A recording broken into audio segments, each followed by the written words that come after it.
Hi, my name is Tara, and I'm a Senior Technical Product Manager with the Cloud and Enterprise Data Division. Today, we are here to talk about how to develop applications using SQL Server on Linux, Entity Framework, Azure, and DevOps.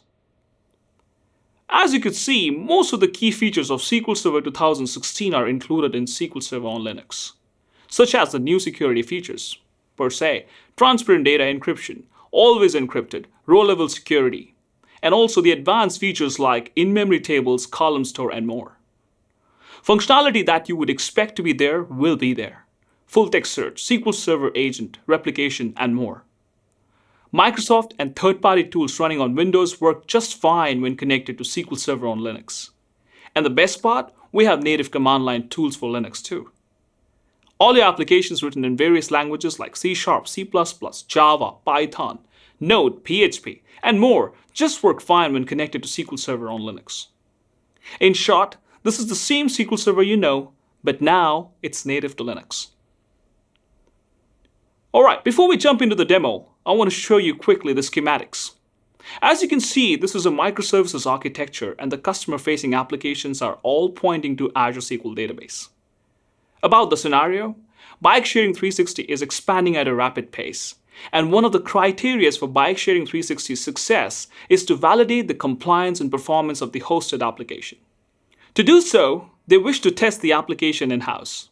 Let's take a close look at how Bike Sharing 360 business is developing the application for achieving higher scale and security through this demo. As mentioned, to test the application in-house, Bike Sharing 360 has chosen Linux and SQL Server as the platform for local development.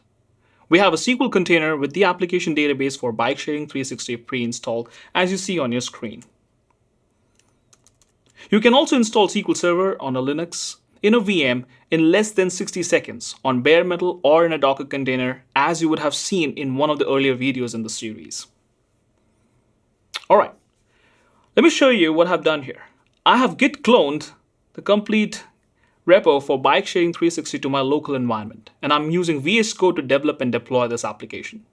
If you notice carefully, the code is based on Entity Framework, that is an object relational mapper that enables .NET developers to work with relational data using domain-specific objects.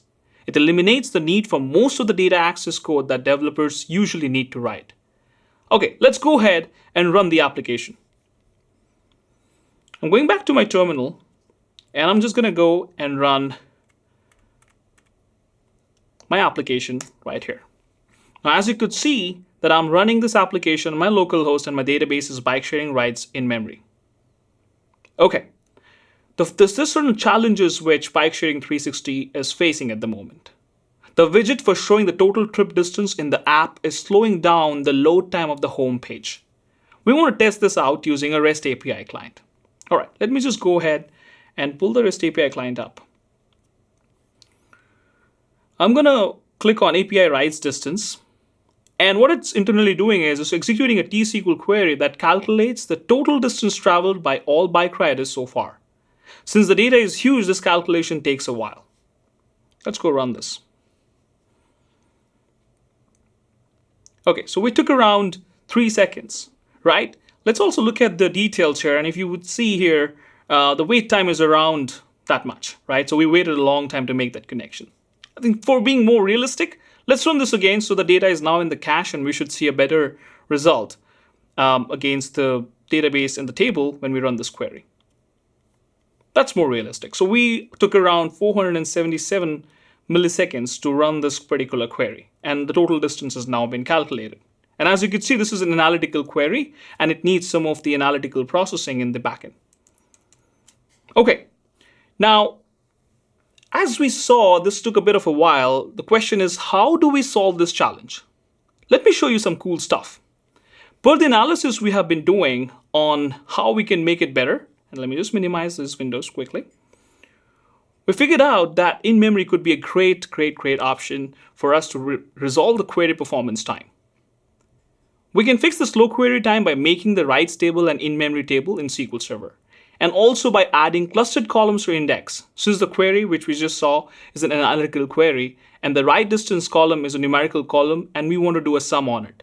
Great candidate for CCI or columns for index. The great news is that I wrote the code in Entity Framework that makes enabling in-memory super easy. Just a single line of code and we have the tables in memory. Let's do that. So right here, that's it.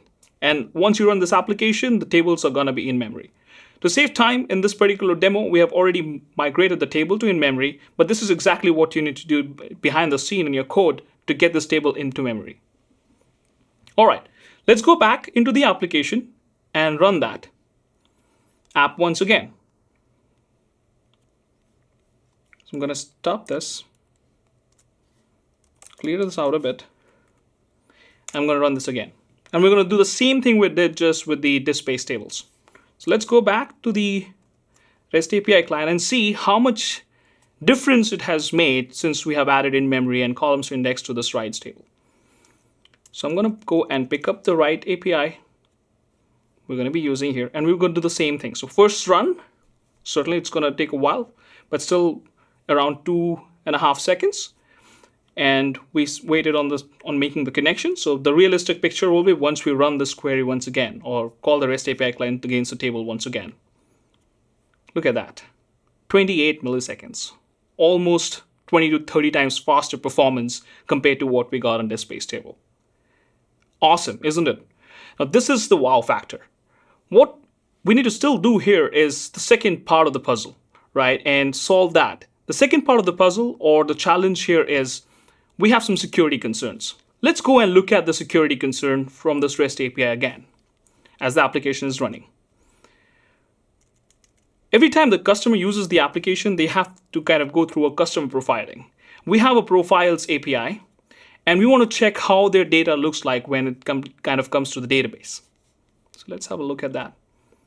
And as you could see, the data is shown in clear text. Now, there are some great opportunities here for us to create some or add some features like always encrypted, which keeps your data at rest, at transit secure. But also at the application layer, there are concepts or technologies and features like dynamic data masking, row-level security, which is available to you today on SQL Server on Linux. Let's pick one of them. I just want to go and mask the email addresses of all these customers because I think that's not compliant with the business requirements of Bike Sharing 360. How do we do this? It's super simple. Let's go back to Visual Studio Code, and we'll keep the application running as is. And we have dynamic data masking.sql statement. And how do you enable this? You alter the table profiles, and then you alter the column email, and we already have an inbuilt function, and there are some partial functions as well. For this particular scenario, it's email. Let's go and run this. Best part with Visual Studio Code, you have the Visual Studio SQL extensions, and you can run the query right from Visual Studio Code. So I'm just going to go and run this against the in-memory tables database.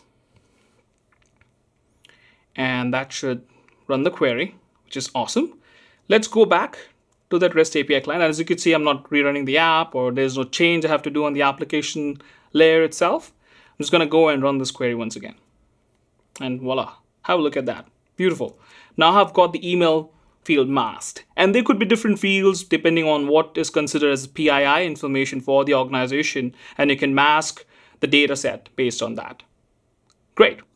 Now that I've done so much, the next thing we want to do here is to achieve and deploy this whole application changes to my production, right? Now that I'm pretty happy with the application, let's deploy this application to a staging environment in the cloud. The first step is to generate Entity Framework migration script. Let me show you how to do that. So we're going to come back to the terminal. I'm just going to go and stop the application, clear this out a bit, and we're going to run .NET EF migration script SQL/migrate.sql. This is going to create the complete migration script we need to be deployed to our production or staging environments. Okay, once I run this, now you could see migrate.sql shows up here in my lists here, right? So let's have a close look at this quickly. Let me just close one or two of these windows. Don't save, that's fine. All right, now if you see this is the complete migration script with DDM or dynamic data masking, in-memory, and CCI, right? We're pretty much good to go and migrate this to our SQL Server in the cloud, or I should say SQL database in the cloud. But before that, we need to go commit this to our VSTS repo, right? So let's go back and look at our Git repo here. And as you can see that the changes are now showing up. I'm just going to go and push a commit. And that'll just enable my CI/CD pipeline or my DevOps pipeline, and that'll start implementing those changes back into my production. Now, before we go live, there's one thing I want to test, and that is to ensure that my staging looks perfectly fine, right, with the changes we have made. So let's go and do some quick checks here. What I'm going to do is I'm just going to go and export my ASP netcore_environment to stage. And I'm going to run this application once again. And now you would see that this is connecting to my Azure SQL database back in the cloud, right? Just a flip of connection string and we're pretty much good to go and test our application. So let's just ensure that this works. I'm just going to go back to that same REST API client and I'm going to run this query, or I should just invoke this REST API again and see if the data shows up exactly the way it is showing up now, which means the dynamic data masking is enabled, in memories in the loop, and columns are indexed as well. But let's just test one of the features. So let's go and send this query.